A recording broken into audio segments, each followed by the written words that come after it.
Hello, everybody. Assalamu alaikum. Hope you're doing well. Okay, let's continue. Okay, so we were solving this in the last class. We were discussing about the multinational company and foreign direct investment. Okay, so I'm starting with reviewing this topic. Okay, so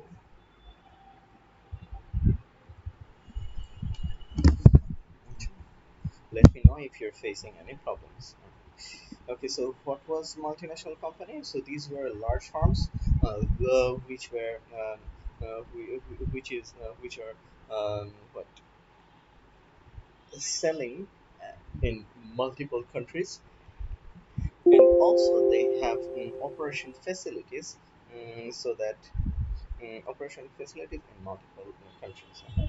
So it's not only that they sell in different countries; they also have operating facilities in multiple countries.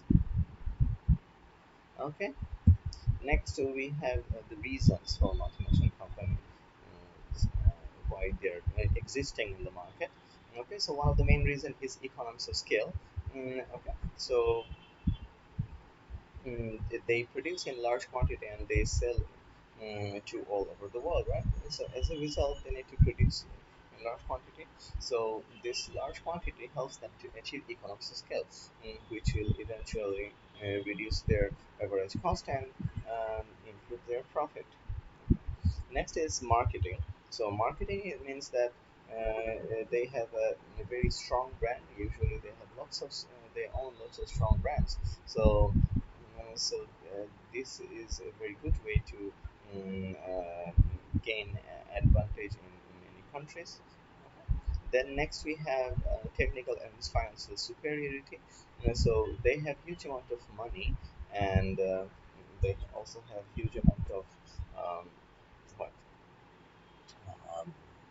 um, yeah, like the best available technology available in the world. And they have the most sophisticated technology. Okay, so as they have huge amount of money, they have access to huge amount of money, so they can afford this technology, and both of this helps them to produce high quality goods and services, and also they can afford skilled labor.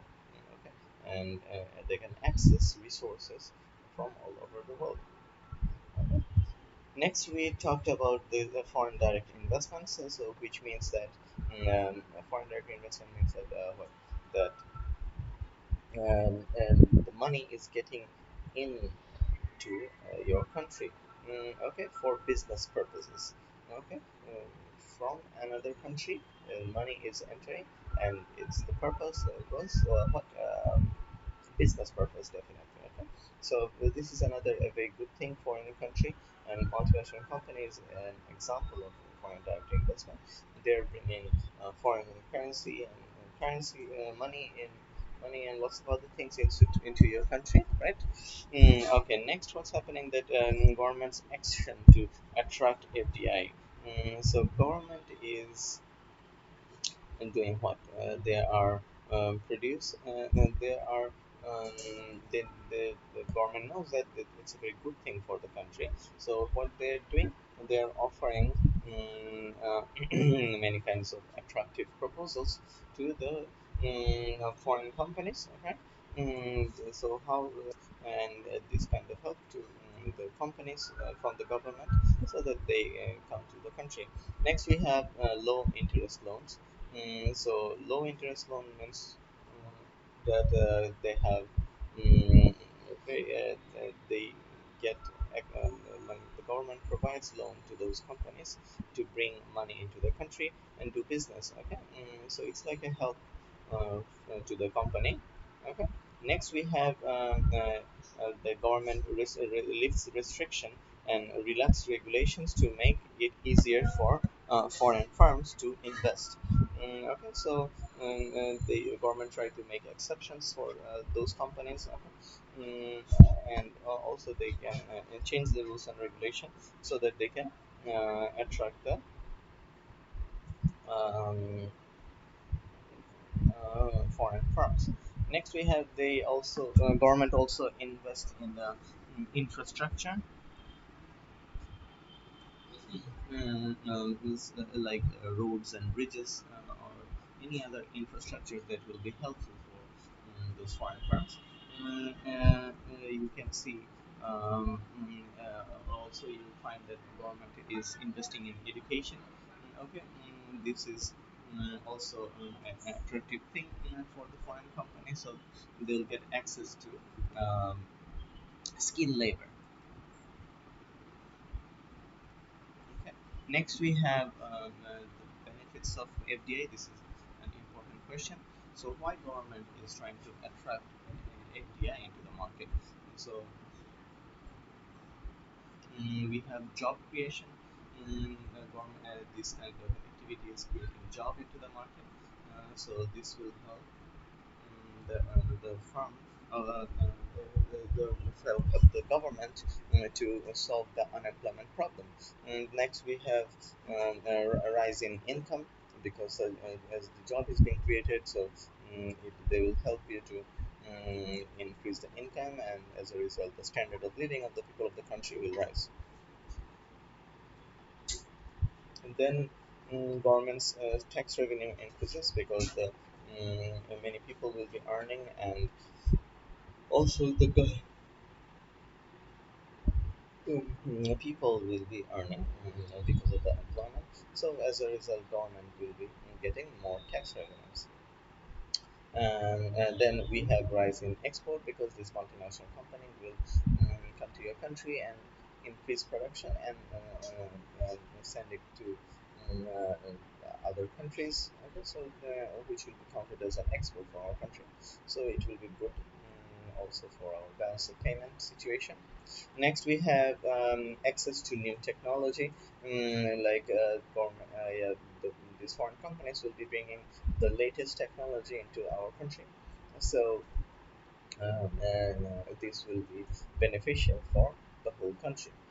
Then improvements in training and education, they will be providing education and training to the people of the country or the laborers,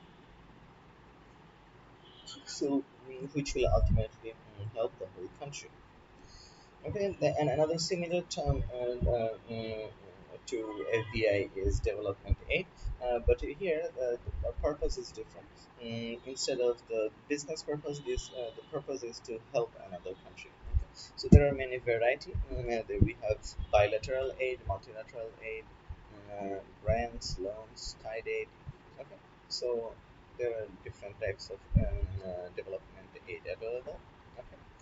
So let's start international trade from chapter 37. That's our topic today. So see what's an international trade. So trading between countries, right? That's international trade. Whether you're buying or selling from or to another country. So that's international trade, right? So what's the benefit of international trade? So one of the main example of international trade is export and import. Okay. And the main benefit is um, obtaining goods that cannot be produced domestically. Okay. So many countries are unable to produce certain goods. This is because they lack the natural resources that enable such production. Okay. So suppose think about what like things that we cannot produce over here. Okay. Suppose what iPhone. Suppose okay. So we don't produce an iPhone over here, right? So we have to import from other country, right? Then next we have obtaining goods that can be bought more cheaply from overseas. Okay, and so from overseas you can yeah, buy more and more yeah, in a cheaper manner. Okay? So that's another good thing for us, right? Suppose think about sugar. Sugar in our country is very expensive. Okay? So, but if you can buy it from other country, then you'll find them cheaper. Okay. Same goes for onion. Okay. You'll find that the price of onion was quite high, if you can remember, a few days or a few months back, right? So at that time, what happened? That we bought cheaper onions from other countries. Okay. Next, we have improving consumer choice. So, international trade provides consumers with a wider choice of goods and services. So, one reason is because countries both buy and sell the same products, and these products are not identical. Okay, so this will again help you to yeah, improve choices. Like we are traveling nowadays. Okay, and not during the pandemic situation, but if you think about the situation before the pandemic, traveling was very frequent, right? So traveling between countries was not uncommon nowadays. Okay, so so at that time, what will happen? We are exposed to so many variety of goods and services, and we also want those varieties to be available in our country as well. Okay, so that's why exporting and importing also increased, so that the consumer choice can increase. Then selling of unwanted commodities. Okay, so some countries have an abundance of certain commodities. In some cases, countries have so much of a resource they could never use it of themselves. So unwanted maybe like think about like oil. Okay, oil in Middle East is so abundant, right? They don't need all or want all those abundant amount of oil. So what they do, they sell it to other countries, right? This way, and without and for some countries these are very important, right? So this is a very important action as a for like for international trade. These kind of important activity is possible.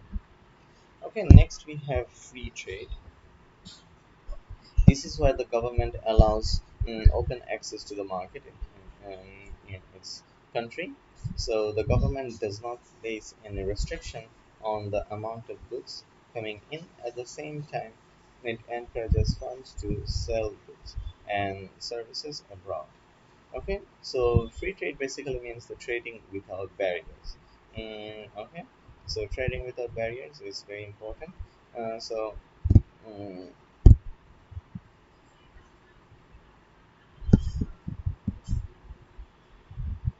so see what's happening that free trade. Okay, so free trade is there so that you can um, what will happen that goods and services can be exported or imported between countries without any barrier, or that means without any tax, without any like excessive amount of documents or quota. Okay, so any kind of actions that restrict or reduces the international trade, those will be abolished when we are implementing free trade. Okay, so what are the advantages of free trade?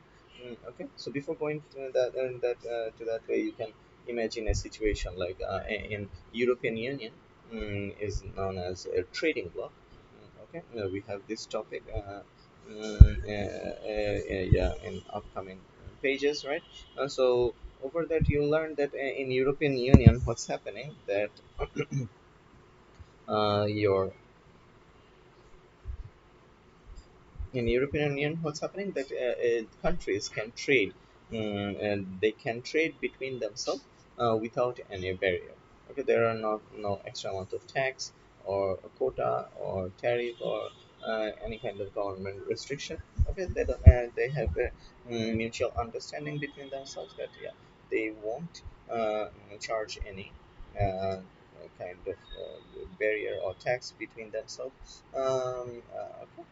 between the European countries. Okay?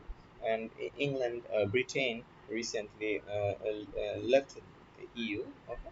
So now yeah, Britain is not enjoying this facility, uh, nor allowing the European countries to move in or bring their goods and services so frequently or without any barrier.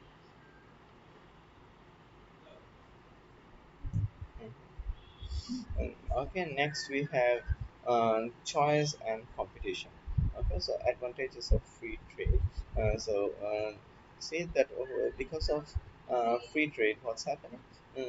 We are getting access to so many goods and services. So choice is rising, and also the competition is rising. Because maybe the domestic farm was your only option, but now you have so many options, and these foreign farms are increasing the competition.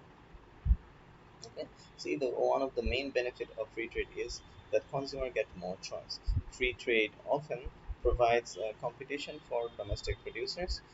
This is because most countries import goods that they can also produce themselves. Okay, so see what's happening that if there's a situation that you are bringing goods, trying to get access to a better type of goods or more options. Okay. So what will happen? It will increase competition as well as choice. Okay, next we have growth and GDP. So see, international trade allows the advantages from specialization to be extended. If country specializes in the production of goods in which they are more efficient, the global economy will be benefited. Goods and services all over the world will be produced in locations where costs are minimized. It means that consumers all over the world can buy goods at the lowest possible prices. Okay. So, see what's happening that um, international trade is allowing to use a concept specialization. You know what is specialization, right? That means you're not producing everything. You are focusing on limited range of production, limited range of goods and services. Okay? So what will happen? It will allow you to become more efficient. You'll be expert in producing them, and you are not producing for yourself, you're producing for the rest of the world also, right? So you'll be able to achieve yeah, what economies of scale, so which will help you to reduce your cost. So ultimately your profit will rise, right? So see, and it is also helping us to access what cheaper resources from all over the world. So again, this is a way to mm, reduce your production cost, right? So to increase the production is increasing the production is increasing the GDP as well. Okay. So this kind of growth, economic growth, is very important for the country.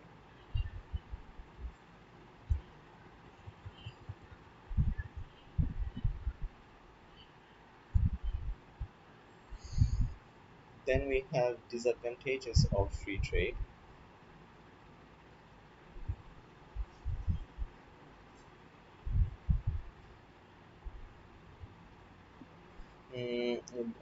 So see that free trade is not always a good thing for the country. Sometimes it may cause problem as well. See that one of the main problem is over specialization. A country may become too dependent on a narrow range of goods. So if the demand and price of the goods falls, the nation suffer a loss of trade and income. So primary goods also have low income elasticity, and when the global economy grows, demand for them will not increase at the same pace.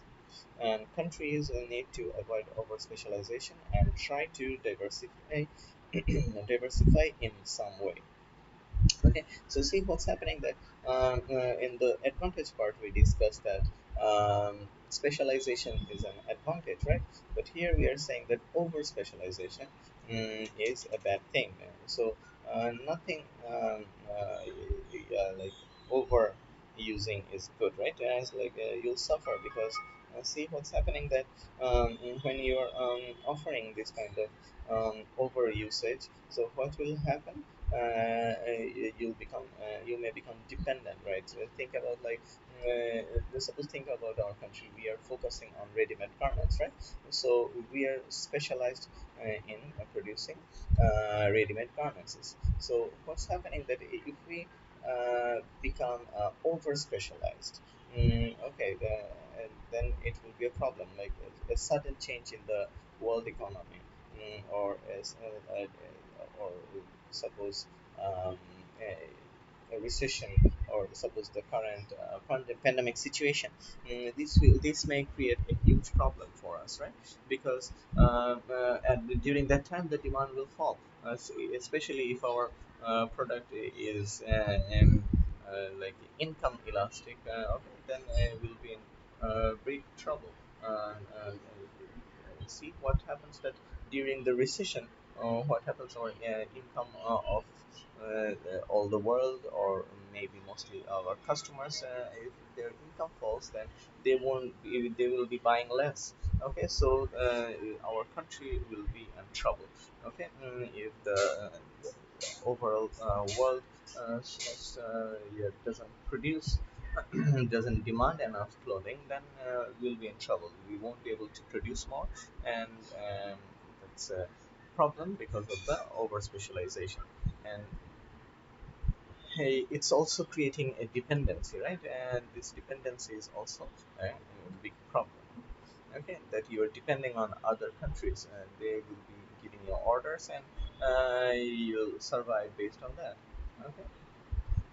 Next, we have unemployment. So, countries can suffer when demand pattern changes. Countries reliant on manufacturing for their trade may suffer high levels of unemployment if demand for manufactured goods falls.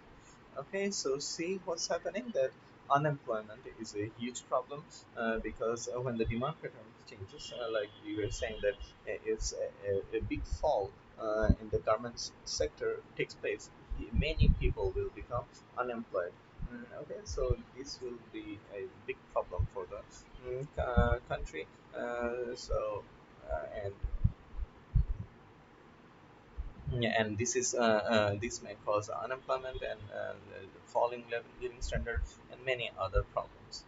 Okay, and last point is environmental damage. So when we are producing for the whole world, so that means what? That we are producing in large quantity, and it will definitely have a negative effect on the environment because the environment may not sustain if we over use our resources, or come up with a huge amount of emissions. Okay, pollutions, air pollutions, water pollutions, and noise pollutions, and all those will make our life difficult. It will destroy our environment, and also it can destroy the livelihood of other people as well. And in the long run, it will be a very big problem. Okay, we may. Okay, suppose these garments factories, these maybe they are yeah, dropping all their wastages in the river, or they're emitting carbon dioxide, carbon monoxide, and other harmful gases. Okay, then the whole country will suffer. Okay, and also it may contribute to global warming. Okay, right, because there's so much carbon emission is taking place, so this will make the what our country or the world warmer, right? And so global warming is a really big issue. Okay, you'll find its damaging effects all over the world, right? So that's again a big problem, okay, of the free trade. Okay? So because of the free trade, it's allowing us to overproduce and make the environment in a situation which is very dangerous, right? Okay, so there's some questions over here. You'll also get assignments based on that. You see that we have free trade. We talked about free trade. So is it good or bad? So in this kind of question, you have to start with the definition, then mention the good thing, then you'll say that however there are some bad thing as well, then give a conclusion. Same goes for the next question, MNC. So MNCs are they good for India? So we have to start with the definition of MNC, then the good side, bad side, and the conclusion. And you will try to link it with India. And the first question you will try to link it with European Union. Okay.